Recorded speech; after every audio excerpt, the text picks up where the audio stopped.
بسم الله الرحمن الرحيم والحمد لله رب العالمين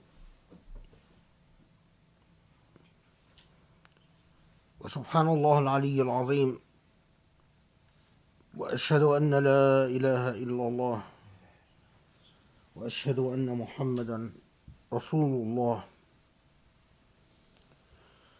سبحان الله أؤمن به وأستعينه وأستهديه وأستجيره واستنصره، فإنه حق من يهدي الله فلا مضل له ومن يضلله فلا هادي له.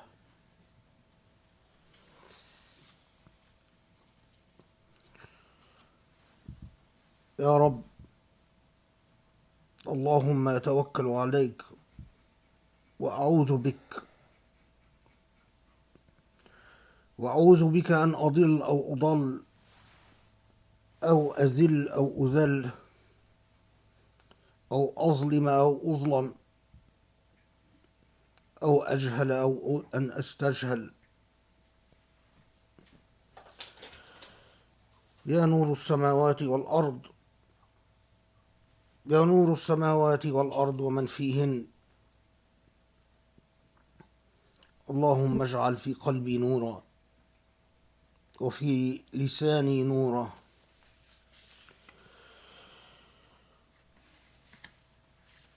ومن حولي نور ومن فوقي نور ومن تحتي نور. اللهم أعظم لي نورا. وأصلي وأسلم وأبارك على محمد النبي الأمين خاتم الأنبياء أجمعين، وعلى آله وأصحابه ومن تبعه بإحسان إلى يوم الدين.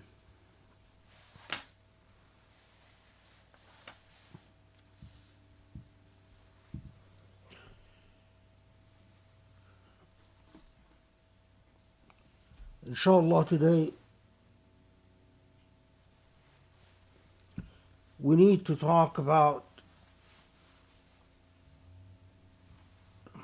an old issue, but it's sadly a constantly recurring issue that confront Muslims all the time, at least since the modern age.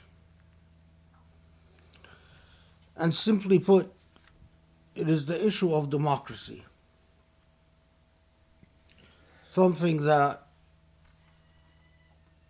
has sprung up with a certain degree of urgency. In recent times, some people yet again ask me whether voting in elections is haram or not haram.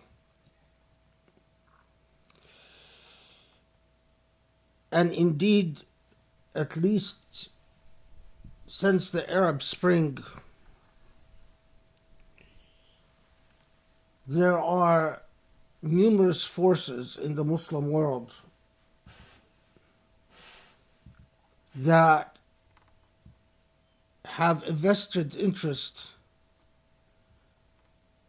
in perpetuating the idea that democracy is antithetical to God's will, and that Muslims should not aspire for democracy, should not try to achieve a democracy, and even if they live in a nation state that has any type of democratic governance, Muslims should abstain from being involved.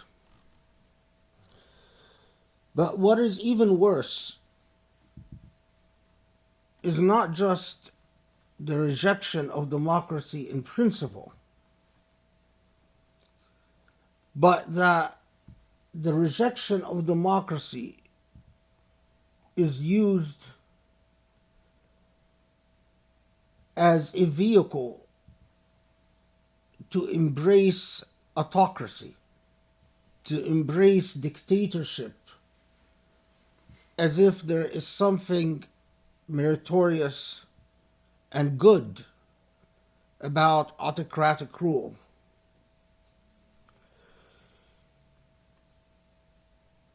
This position is vigilantly pursued and advocated by a movement often called Jami Islam,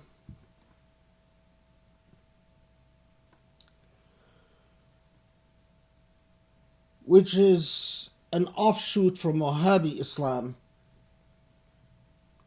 But a Jamia, in essence, rejects democracy with all fervor and then uses its anti-democratic ideas to fully embrace autocracy and autocratic rule. But it doesn't just, this is not just limited to so-called the Jami position or the Jami school of thought, which grew out of Saudi Arabia and has been supported by Saudi Arabia for many years. But this has become now embraced even by those who represent Sufi orientations in Islam, like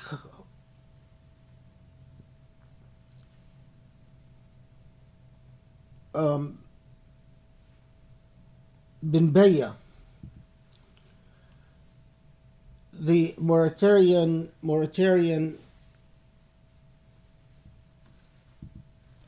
religious figure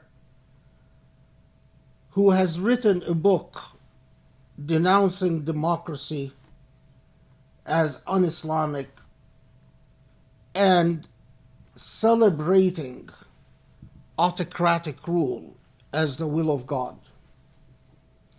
And Bin Bayya, of course, has an extension in the United States, and that's Zaytuna University or Zaytuna College, and its representative Hamza Yusuf and others.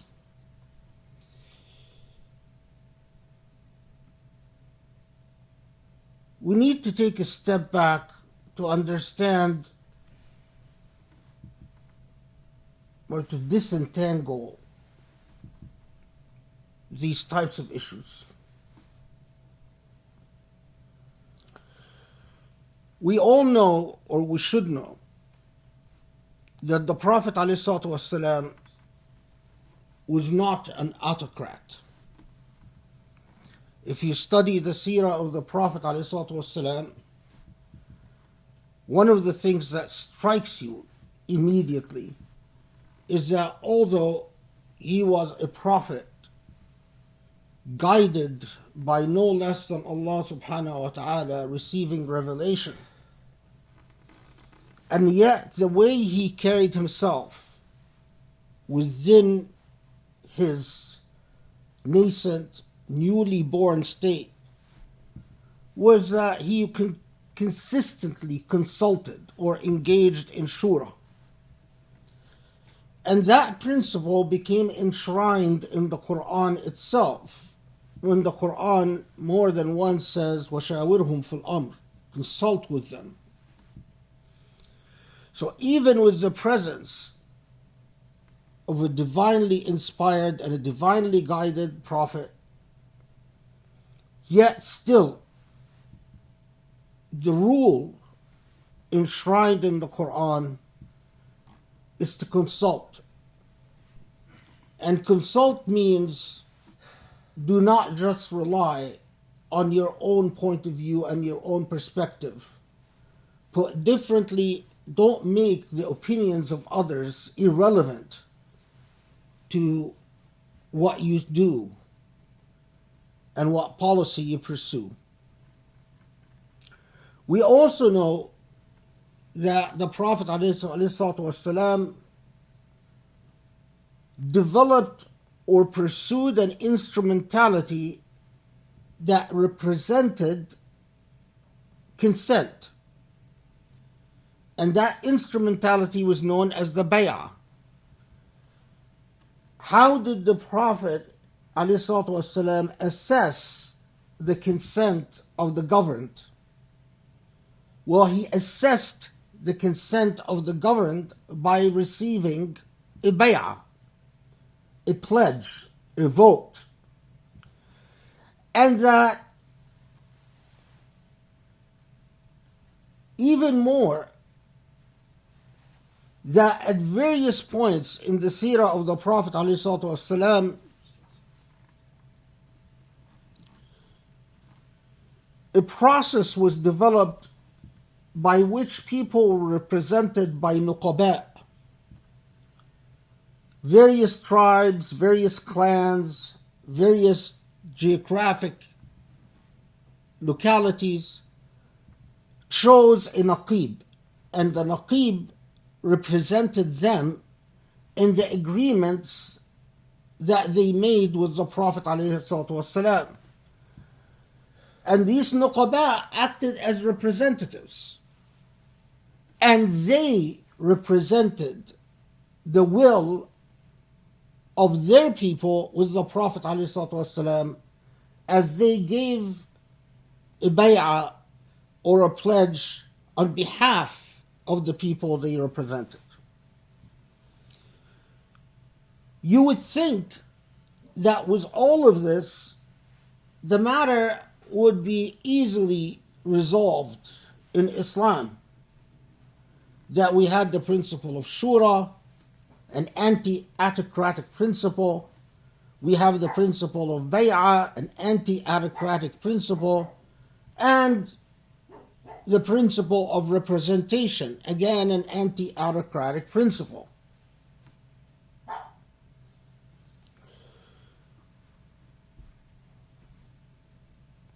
But people like Jamia and people like Bin Bayya in his published book on this issue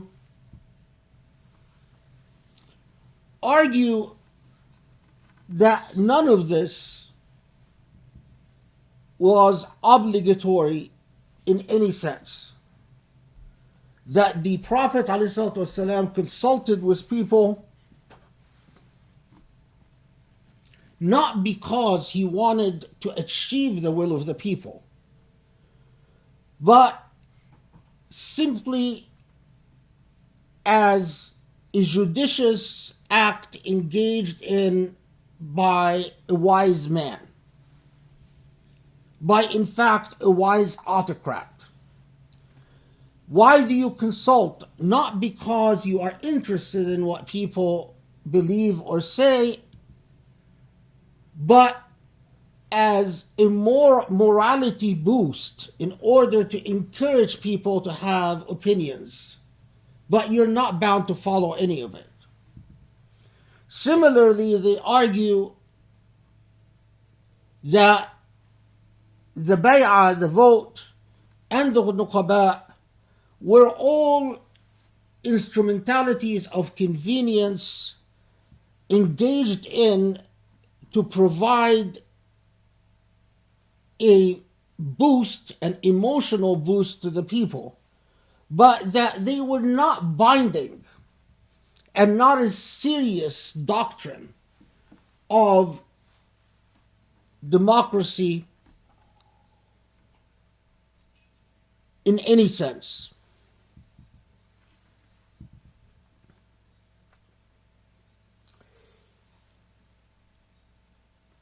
The issue, though, the real issue,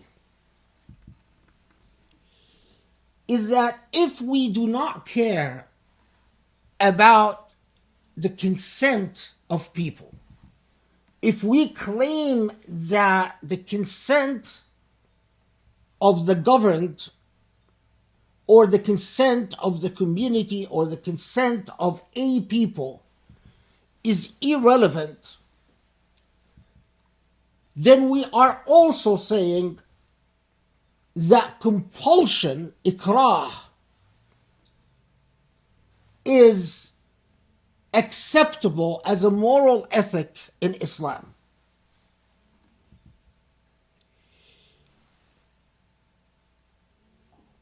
If you do not care about the consent of a people, then by necessity you are saying that it is entirely acceptable to force people, to compel people to engage in ikrah. And here we have a problem. And that is ikrah, coercion and compulsion, is condemned and forbidden by the Quran.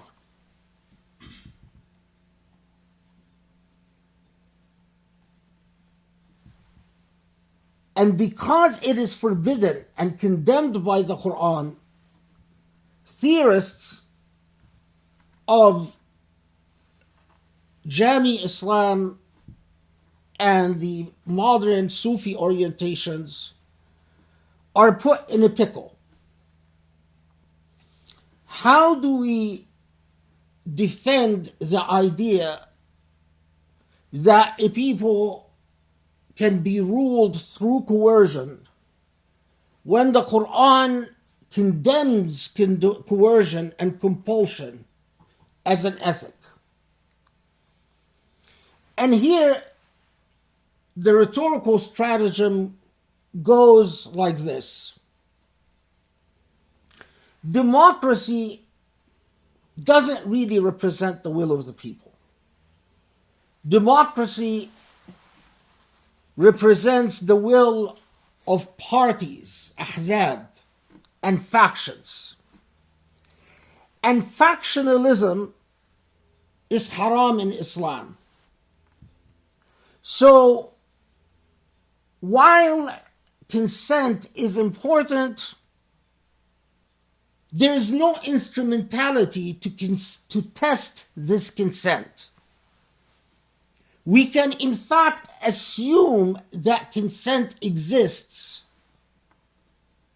in the form of a legitimate ruler whose decisions will be assumed to represent the consent of the people.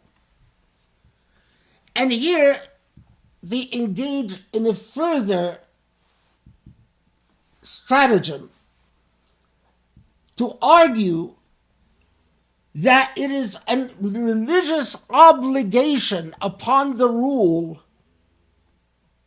to consent to the power of an autocrat as long as that autocrat allows you to pray. So they fudge the coercion issue, the compulsion issue, by saying, well, yes, the Quran prohibits coercion and compulsion. Yes, the Quran commands that you engage in shura. However, if you're a good Muslim, you will consent to the government of any ruler, even if that ruler is an autocrat, as long as that ruler allows you to pray.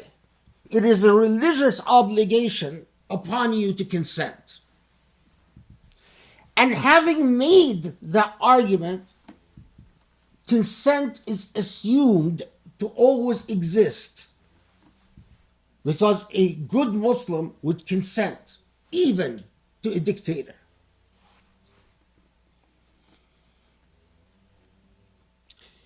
Why do I come back to this? Because there has been an ideological curse hanging over Muslims for centuries. An ideological curse that is as powerful and as superstitious as all mythologies. Let me explain this point without getting too academic or too difficult to understand.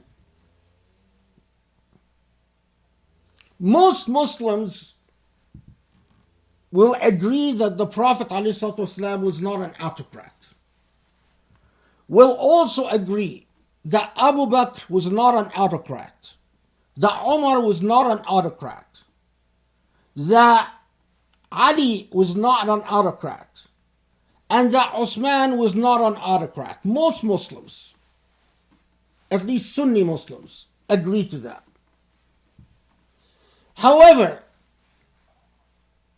the question is, what happens after Uthman radiallahu anhu dies? And for the anti-democratic faction, they argue that for the concept known as wilayat al-mutaghallib. And the argument goes like this. After the first four rightly guided caliphs, al-Khulafa al-Rashidun, who ruled, or the question of governorship was defined by sheer brute force. Whoever was the most powerful managed to sit on the throne. And once that person sits on the throne, it's ruled by usurpation. Whoever usurped governance. Once that person sits on the throne and allows people to pray, that ruler who is now sitting on the throne through brute force is assumed to be the will of God. Allah subhanahu wa ta'ala says in the Quran, تؤتي الملك من تشاء وتعز من تشاء وتذل من تشاء بغير حساب, that Allah gives mulk to whomever Allah wills. So this anti-democratic faction argued, well, it is the will of God that a particular person took power. The means by which they achieved power is irrelevant. Once they stabilized themselves upon the throne, they became God's will. And as long as that individual allowed you to pray, it's a very minimal standard, it's a very low standard, it became a religious obligation to obey whoever is sitting in power. And because it's a religious obligation upon you to obey whoever is sitting in power, ideas like the consent of the governed become irrelevant. Leave alone ideas like representation. Leave alone ideas like justice. Whether you believe it or not, in Jami Islam and in Sufi Islam, represented by people like Bin Bayya, once you have a king, a queen, a prince, a military ruler who managed to sit on the throne, that becomes the will of God. And obeying that person becomes the will of God. And since we are not going to assume that people are disobeying God, then we can assume that people have consented. And their consent, in fact, in every way is irrelevant. Obedience becomes a religious obligation. Now, ask yourself seriously.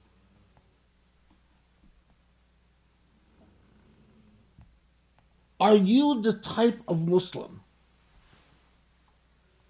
that accepts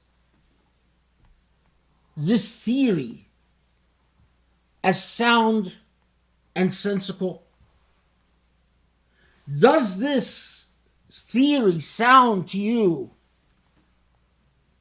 like something legitimate, moral, ethical, Islamic? Whoever comes to power, even if this person was placed in power by an invading colonial force, that becomes the ruler and you must obey that person. Even if that person came to power through a military coup that jails people and tortures people and commits all types of injustices, it becomes a religious obligation to obey that person. Regardless of how this person comes to power, as long as they have what they call shawka, the power of compulsion, that becomes the legitimate ruler, and it becomes a religious obligation upon you to obey that ruler. I ask you, if you are not a Muslim, would you respect a system of thought that thinks that way?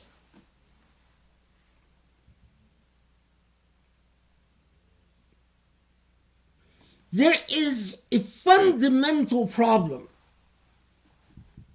with this entire way of thinking. Is in the way that they interpret the divine will. It is an irony of ironies and a remarkable paradox that they believe that if you come to power through brute force by using weapons like a military coup, or imposed in power by a colonial power, that is God's will, and God gives mulk to whomever God wishes. But what if you come to power through a ballot box? Why is that not God's will? Why is it that if Sisi has a military coup and sits in power, that's God's will? If Salman imprisons thousands of scholars and takes power and invades Yemen and does all the misery that Salman is doing, that's God's will. If Mohammed bin Zayed jails all dissidents and sits in power because anyone that dares opposes him is thrown in prison, that's God's will. But if we decide to resolve the issue of power through the ballot box, suddenly these people are not so sure about God's will. Why is it that God's will in the thinking of these people is happy with brute force, but not the electoral ballot? Why is it that you can legitimately decide things according to them through the power of weapons, but not through the power of vote? It doesn't make any sense. And it never made any sense.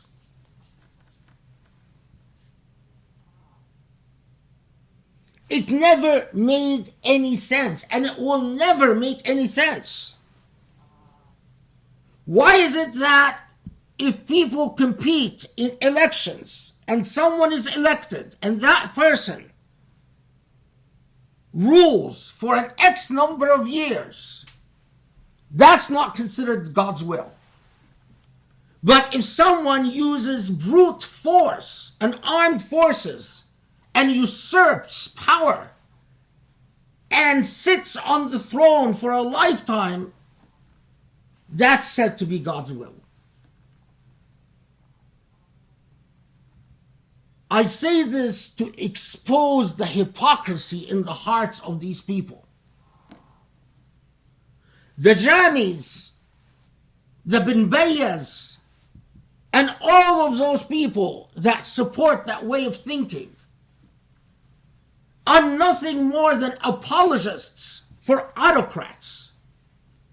They live and cohabitate with autocrats, and they benefit from their relationship with autocrats. They get perks for serving autocrats, and in return, they philosophize and Islamize the will of despots and autocrats. The issue for mature human beings is, how do you have a government that can hold the ruler accountable when the ruler acts in a wrongful manner? Give me a system of government that is capable of holding rulers accountable when rulers commit injustice and commit sin, because injustice is sin. If you have a system that is capable of holding rulers accountable other than democracy, please tell me. Because human beings have not managed to think of another system. With all the faults of democracy, with all the shortcomings, do you have a better idea, a better way of holding rulers accountable?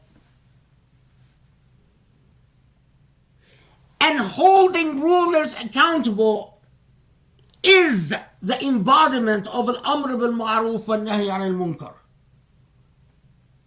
Living a life where you pursue and advocate and achieve goodness and you resist evil.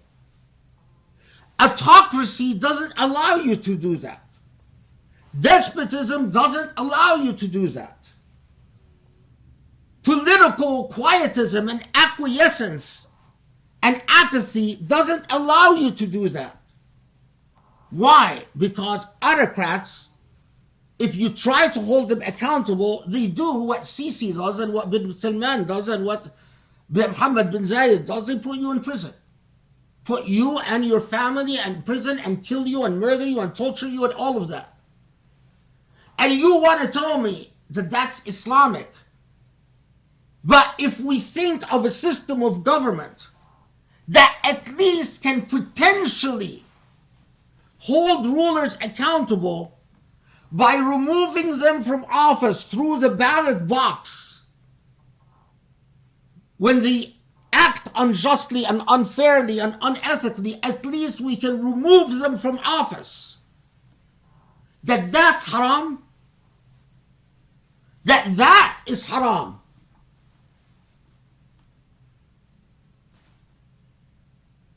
So if I hold the ruler accountable through the ballot box, that's not Allah's will. But if I allow an autocrat, a despot, to jail and murder and maim and torture and rape, that's God's will? What twisted thinking! What twisted thinking! What demonic power has possessed these people? As you suspect,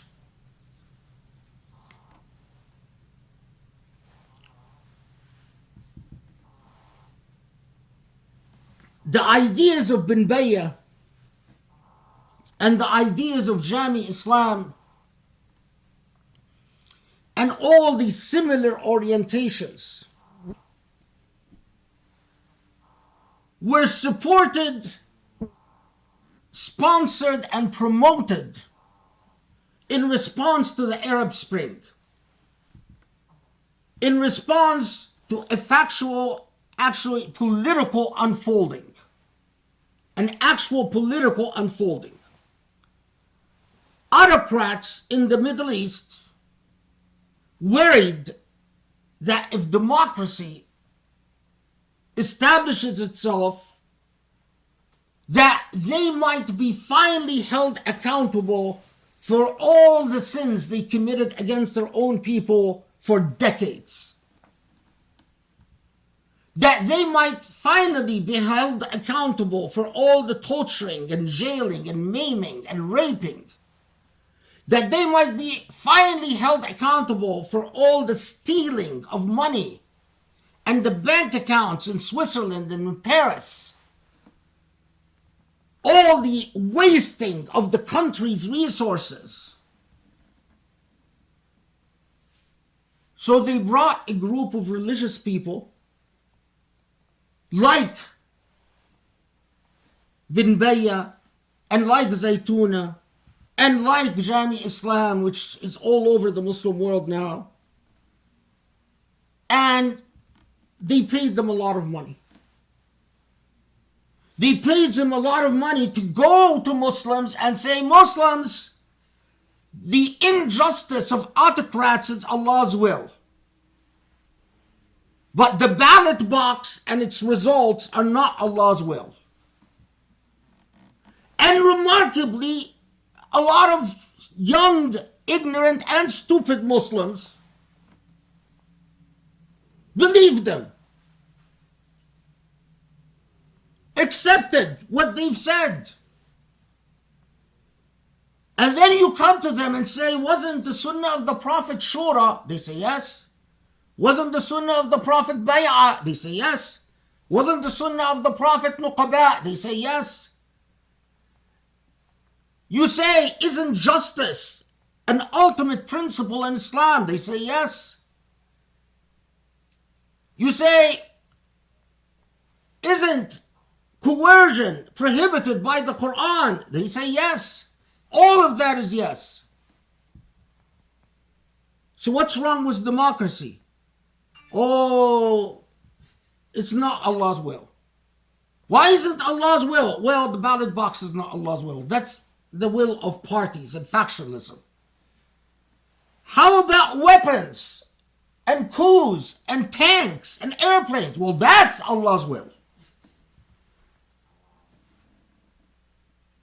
If Sisi uses the army to repress people and jail people and torture people, that's Allah's will. But if you elect someone in office, well, that's not Allah's will. Ya Rabbi. Ya Rabbi, how are we Muslim? How are we still thinking this way in this day and age? The issue is not whether you call it democracy or not. The issue is developing a political system that can hold rulers accountable by removing them when they misbehave. Where you don't have to assassinate them in order to end their injustice. You simply go to the ballot box and remove them. And you want to tell me that that's haram. That is haram. Wake up. These people are nothing but ideologues that are on the payroll of autocrats and despots. And that's why they rely on your ignorance and your piety, and they rely on that piety to stunt and paralyze your critical thinking. And that's the worst type of piety.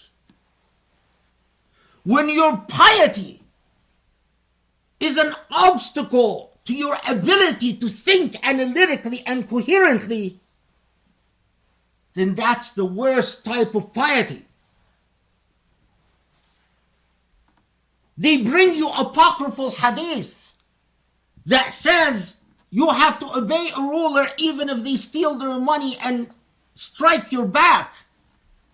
And they rely on your piety to say, sure, absolutely, I'll obey.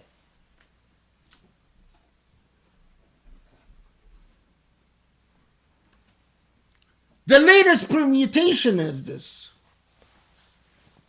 are these Muslims. I call them masochists because they had a president who ran on a ticket of hating Muslims. Do you all remember that video that was, that story that was told by Trump during his election campaign about the an apocryphal story, incidentally, a American lieutenant in Philippines who ducked his bullets in pig's blood and executed a bunch of Muslims, and because of that, there were no Muslim rebellion in the Philippines for 30 years. That's the story that Trump said. A thoroughly insulting, bigoted story. Do you remember the videos that Trump tweeted of purported Islamic barbarity? And then he said, see, I was right all along about banning Muslims. Trump is supported by every Islamophobic and Christian Zionist organization because of his passionate hate of Islam. And yet these masochist Muslims, their response, they like Trump. Yes, insult me. That's what a masochist does. Beat me, insult me, mistreat me. I love it. These are these Muslims. They love those who insult and humiliate them. They have no honor. They have no dignity. But I'll tell you even more. They have no Islam. Because without dignity and honor, there is no Muslim. If your position is you can insult my religion and degrade my prophet and steal my holy lands, and I still consider you a desirable ruler, then you're not a Muslim. Then you're not a Muslim.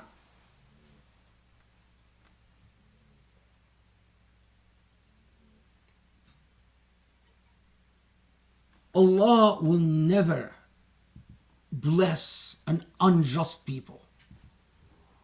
Allah will never bless a blind and ignorant people. And when you celebrate autocracy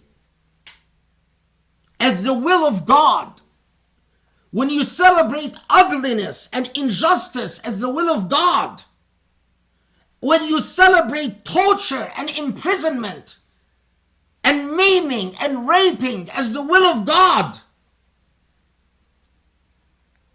then you have blasphemed against God. And if you blaspheme against God, do you expect God to bless you after this?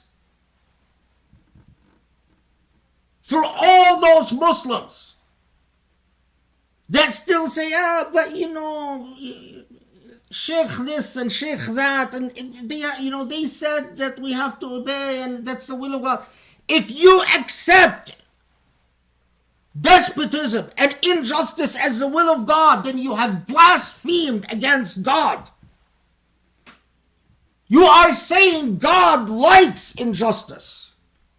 God likes Muhammad bin Salman, Muhammad bin Zayed, Sisi Abdel Fattah, or Abdel Fattah al-Sisi.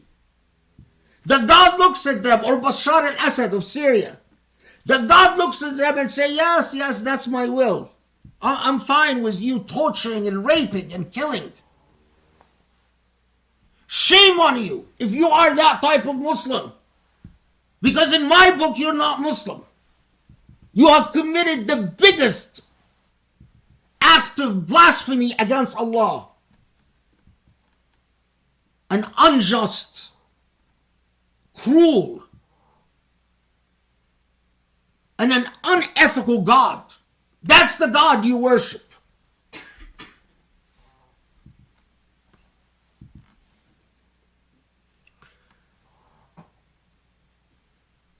In the Arab Spring,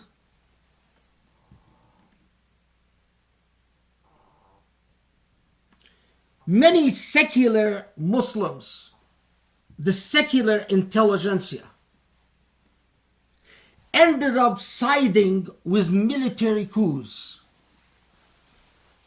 And the reason they sided with military coups is because they didn't want Islamists in power. The irony is that many Islamists, like Hizb al-Nur in Egypt, like Jami Islam, like the Islam of Bin Bayya, also sided with military coups. They sided with military coups because they were sitting on the laps of autocrats and despots. They were benefiting from their relationship with autocrats and despots. They enjoyed the cars with drivers, the Mercedes-Benz, and the drivers, and the VIP treatment in airports, and all the little thrills and perks. And they were willing to sell their religion so cheaply.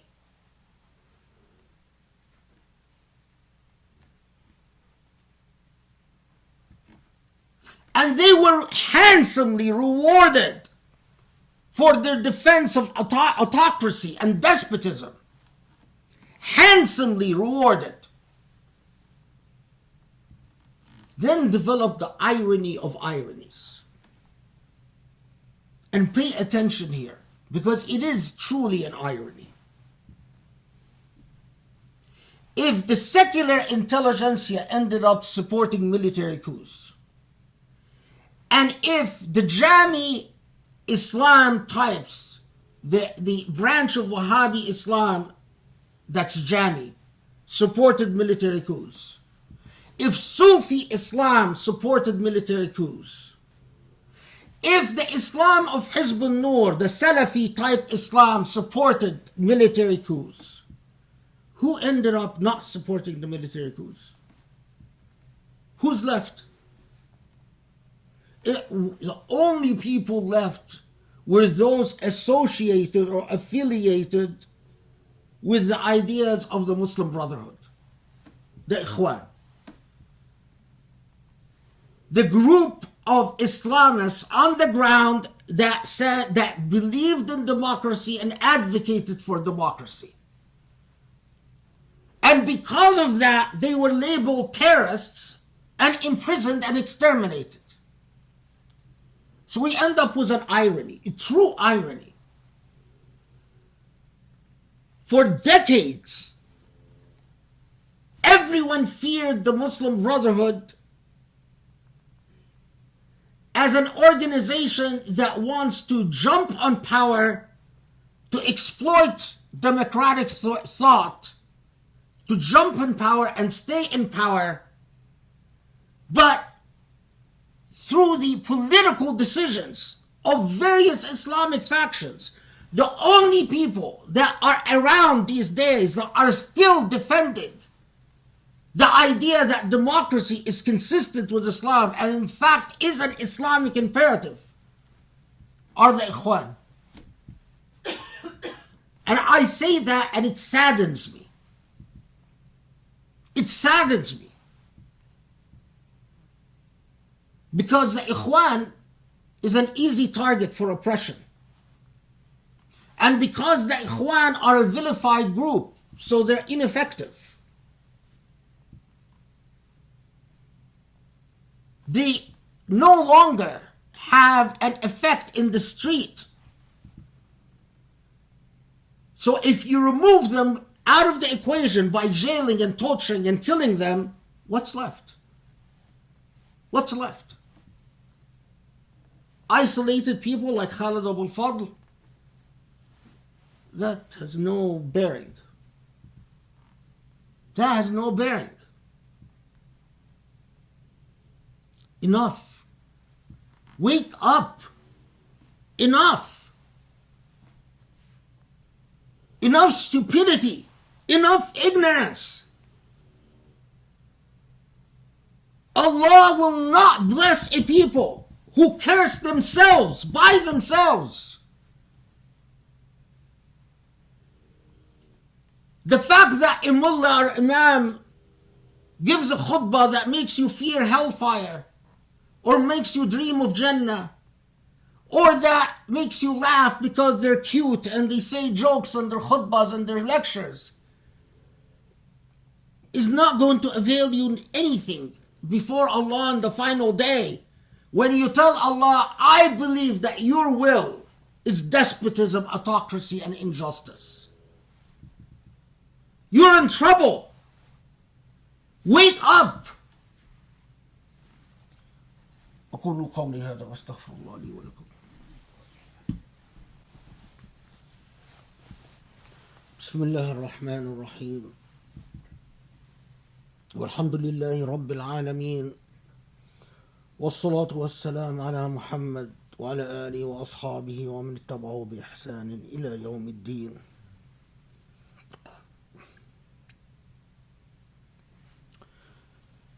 You want to know the effects of autocracy? You want to know the effects of despotism?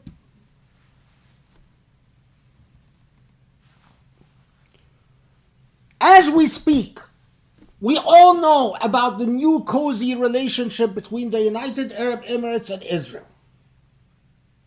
We all know about this agreement that betrayed Palestinians in the most grotesque and uncompromising fashion.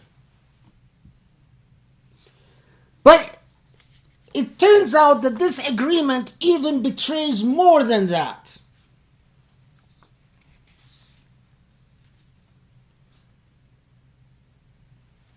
In the southern part of Al-Aqsa Mosque, in the southern part of Al-Aqsa Mosque, about 144 acres. For centuries, that part is considered part of the Haram of Al-Aqsa Mosque. Israelis have been calling that part the Mount Temple, although there has been no archaeological evidence that the Mount Temple actually existed in this location. But that's what Israelis want to believe. And for decades, including just this week, Israeli settlers invade and violate the sanctuary in the southern part of Al-Aqsa Mosque, the 144 acres, by disrupting Muslim prayers, violating the sanctity of the mosque, protected by Israeli police. The Emirati-Israeli agreement, it turns out, recognizes this part of Al-Aqsa as legitimately Israeli. So it actually violates the sanctity of Al-Aqsa Mosque. The Emirati government even consented to an extremist radical position of the Netanyahu government, that when Israeli settlers invade the sanctuary, they are engaged in acts of religious worship. And so Israel has the right to protect them, and Palestinians have no option but to withdraw. Can you say that this is the will of the Emiratis? You can't, because Mohammed bin Zayed is an autocrat. And there is no mechanism to hold him accountable or to remove him from office. Or to even say, how dare you betray the Palestinians and how dare you betray Al-Aqsa Mosque. There's no way. When Mohammed bin Zayed gives an award to the president of India, who is systematically oppressing Muslims in Kashmir and all over India, there is no way to tell Mohammed bin Zayed, how dare you. No way. If you do, you're promptly in jail. There's no way to hold him accountable. There's no way to remove him from office. His will is divine. And then bin Baya comes along and says, you have to obey him because this is Allah's will. Allah's will that the Aqsa Mosque goes to fanatic Israeli settlers. And some of you still defend his student Hamza Yusuf, because Hamza Yusuf embraced the ideas of bin Baya in total. He's in fact a parrot for the ideas of bin Baya.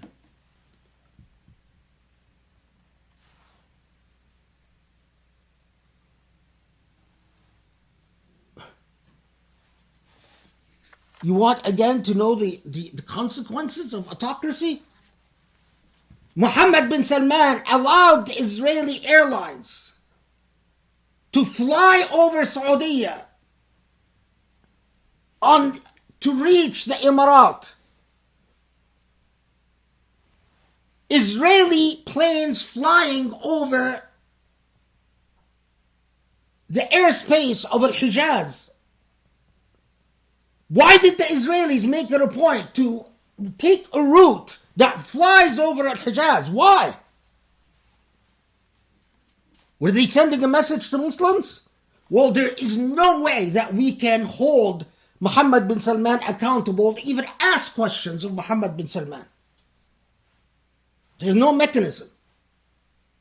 That autocracy is supposed to be the will of God?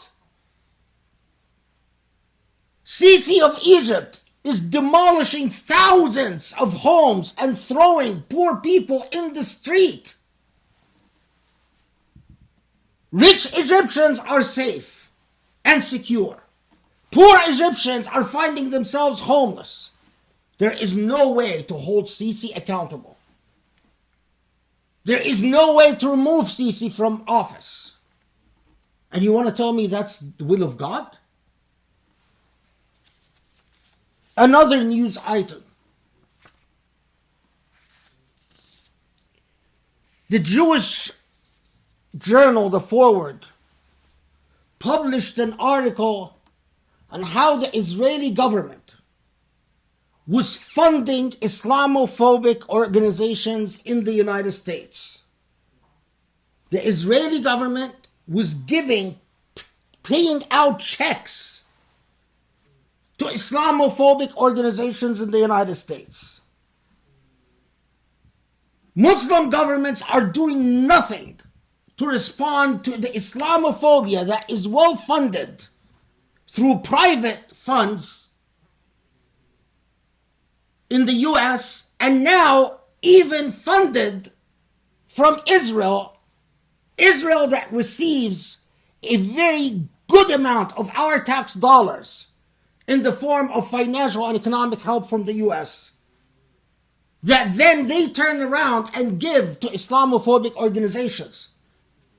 And you know what? There are these Muslims who say Mohammed bin Salman, who's doing nothing about Islamophobia, Mohammed bin Zayed, who's not doing nothing about Islamophobia, Abdel Fattah al-Sisi, who's actually participating and encouraging and promoting Islamophobia, and the Trump administration that allows for this network to exist between Israel and American Islamophobic organization. The Trump administration, which actually encourages this relationship. And you tell me obeying Trump is the will of God. That's what autocracy does. There's no way, if you are saying that we can't hold Trump accountable, we can't tell Trump, how dare you say this about our religion? We can't even vote against Trump because according to this position, we shouldn't vote. You want to tell me that this is Islam? Autocracy does so much evil. New articles, this time from the Washington Post. It turns out that since 2017, China built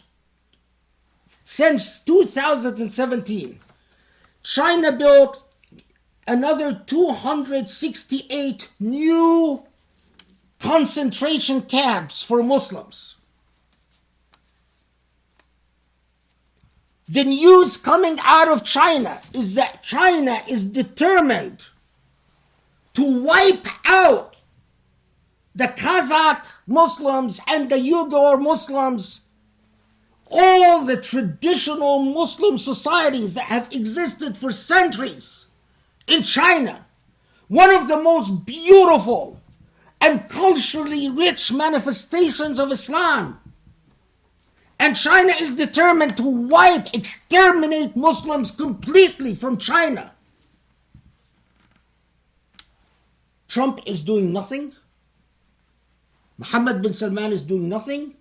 Mohammed bin Zayed is doing nothing. In fact, they pursue policies that encourage and support China. And you tell me we have to accept this autocracy and this calamity and this grotesqueness as Allah's will? We can't even use the ballot box to say we want to choose a president that does something about these concentration camps, or that a Muslim president or a Muslim ruler who supports these genocidal murderers should be removed from office. And you told me, no, that's haram. The will of God is despotism and autocracy.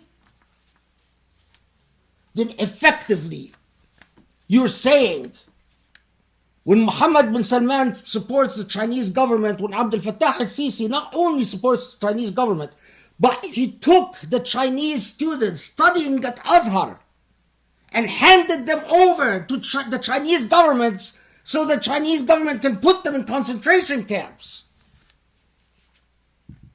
When Mohammed bin Zayed gives an award to the Chinese president, and you're telling me there's no way we can hold them accountable, and there's no way we can remove them from office, and that is Allah's will.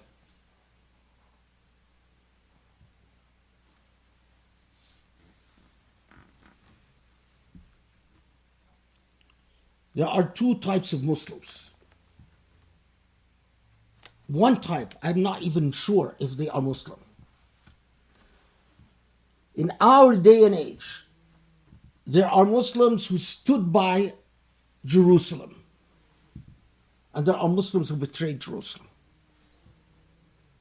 There are Muslims who stood by Kashmir, and there are Muslims who betrayed Kashmir. There are Muslims who stood against the Holocaust being perpetuated in China against Muslims. And there are Muslims who didn't care to take a stand about the Holocaust being perpetuated against Muslims in China. Two types. And I am sure that in the final day, they will be split into two camps. The camp of hypocrites who sold Jerusalem, who sold Kashmir, who sold out the Chinese Muslims, who sold them, who betrayed them, who defended autocracy and despotism and injustice as Allah's will, and Muslims who refused to do so. And the only question for all of you is, to which camp do you want to belong? In the final day, you want to stand with which camp. That says it all. Don't think that you can take a neutral camp. Don't think that there's be the camp of people who chose not to get involved. It's either the camp of the hypocrites or the camp of those who truly carried out the message of Islam. And it stands for justice, and it stands for dignity, and it stands for ethics and morality. أقول قولي هذا واستغفر الله لي ولكم أسأل الله يستجب لكم اللهم اعف عنا اللهم ارحمنا اللهم اهدنا لأقرب من هذا رشدا يا علي عظيم وآمن روعاتنا يا علي عظيم يا رب العالمين واهدنا سواء السبيل والطريق المستقيم. Allah, forgive our sins, forgive us for our iniquities and our injustices and our lapses of judgment, and guide us towards truth and justice and wisdom, and make us stand in the glory of your pure and luminous light. Ya Ali Ya Azim, guide us towards what is just, ethical, fair, and beautiful. Wa aqim as-salah.